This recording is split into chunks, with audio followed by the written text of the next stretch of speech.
बिस्मिल्लाहिर्रहमानिर्रहीम। This is Murtaza Kaib and welcome to the another video of consolidation. आज की video में हम कंसोलिडेशन से रिलेटेड एक important concept that is called pre acquisition and post acquisition reserves. ये प्री एक्विजिशन और पोस्ट एक्विजिशन रिजर्व्स क्या चीज होती है और इसकी कंसोलिडेशन के प्रोसेस में क्या रेलेवेंस, क्या इंपॉर्टेंस है, उनके हवाले से हम डिस्कशन करेंगे। मैं आपको बिल्कुल एक बेसिक सी, आसान सी, सादा सी एग्जांपल से आपको एक्सप्लेन करता हूं और फिर हम इसके ऊपर कुछ न्यूमेरिकल या नंबर्स फॉर्म में भी चीजों को देख रहे होंगे।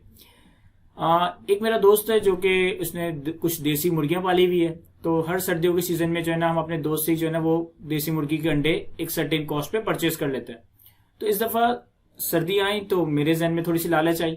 मैंने कहा यार आईक्यू में इतने सारे क्लासरूम्स हैं और फिजिकल क्लासेस तो तकरीबन खत्म ही हो गई है, तो क्यों ना मैं भी एक कमरे के अंदर जो है ना कुछ मुर्गियां पाल लूं और वो अंडे देगी तो मुझे अपने दोस्त से अंडे परचेज नहीं करने पड़ेंगे और उन्हीं अंडों को मैं अपने यूज में ले सकता हूं। तो मैंने क्या किया, मैं मार्केट गया चिकन परचेज करने के लिए, मुर्गी परचेज करने के लिए। तो एक मुर्गी मार्केट में अवेलेबल थी 2000 रुपए की। एक मुर्गी मार्केट में अवेलेबल थी 2000 रुपए की, 2 किलो की मुर्गी थी, 2000 रुपए की देसी मुर्गी मुझे मार्केट में मिल गई। फिर मैंने सोचा यार एक मुर्गी से तो कुछ नहीं होगा, 2 मुर्गियां खरीद लेते हैं। तो एक और मुर्गी वाले के पास में गया तो उसके पास एक मुर्गी थी और उस मुर्गी के साथ 2 अंडे भी थे, यानी कि मुर्गी ने 2 एग्स भी दिए हुए थे। तो ये मुर्गी विद 2 एग्स मुझे 2200 रुपए की मिल गई। यानी एक दुकान वाले से मैंने एक चिकन परचेज की 2000 रुपए की और दूसरे दुकान वाले से मैंने एक चिकन विद 2 एग्स, उसके कुछ अपने 2 एग्स थे तो वो भी इसने मुझे साथ सेल किए 2200 रुपए के। अब मैं लाकर उनको मैंने आईक्यू के कमरे में रख दिया और उनको दाना पानी देना शुरू कर दिया। एक महीने बाद जब मैंने देखा तो जिस मुर्गी की जो मैंने सिर्फ चिकन बाय की थी जिसके साथ कोई एग्स नहीं थे, एक महीने बाद पोजीशन ये हो गई कि वो एक मुर्गी ने 5 अंडे दे दिए।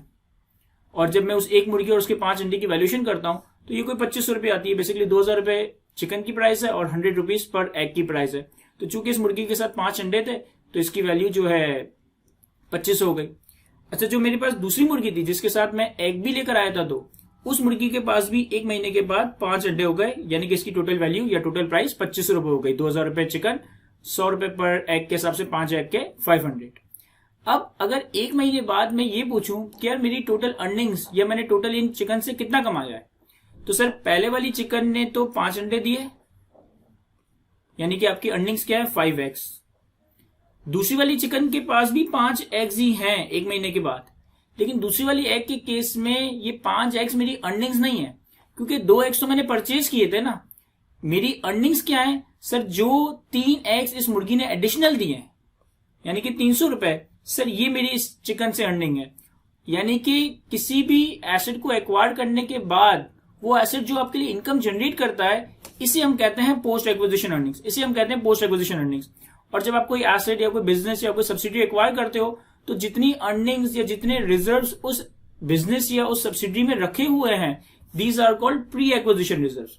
तो प्री एक्विजिशन रिजर्व्स और पोस्ट एक्विजिशन रिजर्व का सिंपल सा कॉन्सेप्ट क्या है कि जब आप किसी बिजनेस को, किसी सब्सिडी को, किसी फैक्ट्री को, किसी इंडस्ट्री को एक्वायर करते हो तो जितनी अर्निंग्स या जितनी इनकम या जितने रिजर्व्स उस कंपनी में ऑलरेडी रखे हुए हैं at the time of acquisition, यानी कि उस कंपनी की तिजोरी में, उस कंपनी की इक्विटी में जितना पैसा रखा हुआ है, ये कहलाए जाते हैं प्री एक्विजिशन रिजर्व्स। और आपने एक बिजनेस को, आपने कंपनी को एक्वायर कर लिया, आपकी एक्विजिशन के बाद सब्सिक्वेंटली हर ईयर एंड तक या हर पीरियड एंड तक वो जितनी एडिशनल इनकम जनरेट करेगी, जितनी एडिशनल अर्निंग्स जनरेट करेगी, इससे हम प्री एक्विजिशन अर्निंग्स का नाम दे रहे होंगे।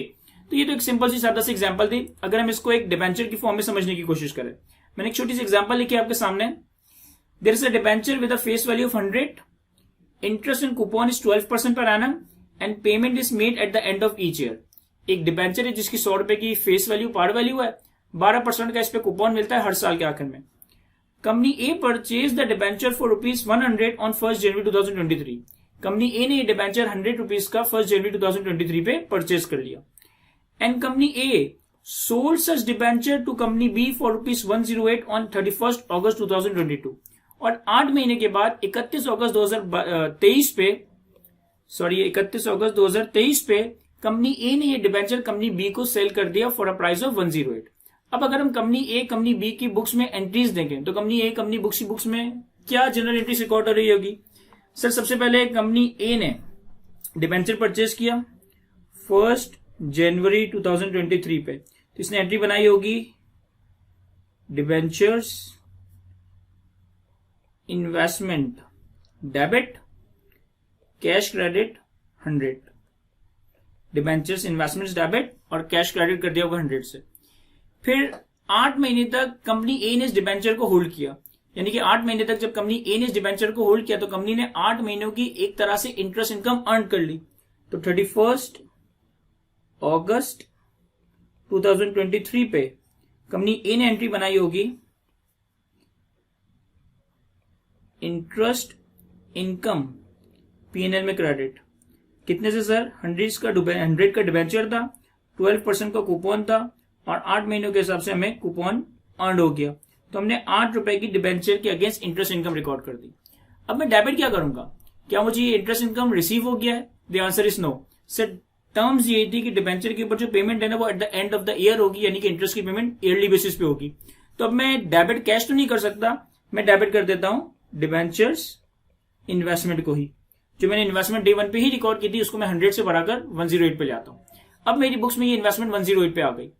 मैंने ये इन्वेस्टमेंट कंपनी बी को सेल कर दी एट अ प्राइस ऑफ 108। तो मैं अपनी बुक्स में एंट्री क्या बनाऊंगा? कैश डेबिट 108 और debenture investment credit 108। Simultaneously same date पे कंपनी बी अपनी बुक्स में एंट्री क्या बनाएगी? सर कंपनी बी अपनी बुक्स में 31 अगस्त 2023 पे डिबेंचर इन्वेस्टमेंट डेबिट 108 और कैश क्रेडिट 108। क्योंकि कंपनी बी ने ये डिबेंचर 108 का परचेज किया तो इसने अपने पास 108 से डिबेंचर को रिकॉर्ड किया और कैश क्रेडिट कर दिया 108 से। अब पहले साल का आखिर आया, यानी कि 31 दिसंबर 2023 आया। जब पहले साल का आखिर आया तो पहले साल के आखिर में ये डिबेंचर कंपनी बी के पास है, यानी कि इस पे जो भी 12% के हिसाब से कूपन की पेमेंट है वो कंपनी बी रिसीव कर रही होगी। तो कंपनी बी के पास 12% के हिसाब से 12 रुपए का कूपन आया होगा कैश डेबिट। अब कंपनी बी को जो ये 12 रुपए की इंटरेस्ट की पेमेंट रिसीव हुई है, ये कंपनी बी की अर्निंग सारी की सारी नहीं है। 8 रुपए की इंटरेस्ट, 8 रुपए का तो इंटरेस्ट रिसीवल ऐसा था जो कंपनी बी ने अर्न नहीं किया बल्कि परचेज किया कंपनी ए से। तो कंपनी बी क्या करेगी कि कंपनी बी अपने पास डिबेंचर इन्वेस्टमेंट्स को क्रेडिट करेगी 8 रुपए से और 31 अगस्त से लेकर 31 दिसंबर तक, यानी कि 4 महीनों की इंटरेस्ट इनकम ऐसी है जो कि कंपनी बी ने अर्न की है। तो अपने पास ये इंटरेस्ट इनकम क्रेडिट कर देगा 4 रुपए से।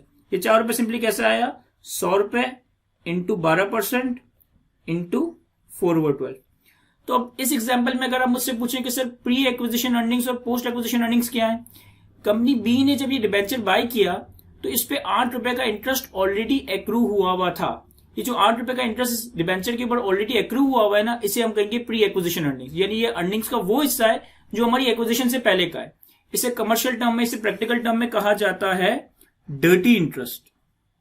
इसे प्रैक्टिकली कहा जाता है, यानी कमर्शियली जब आप अपनी फॉर्म्स वगैरह के आर्टिकल्स में जाएंगे और इस तरह के सिनेरियोस को देखेंगे तो इसको नाम दिया जाता है डर्टी इंटरेस्ट। बस एक कमर्शियल टर्म है।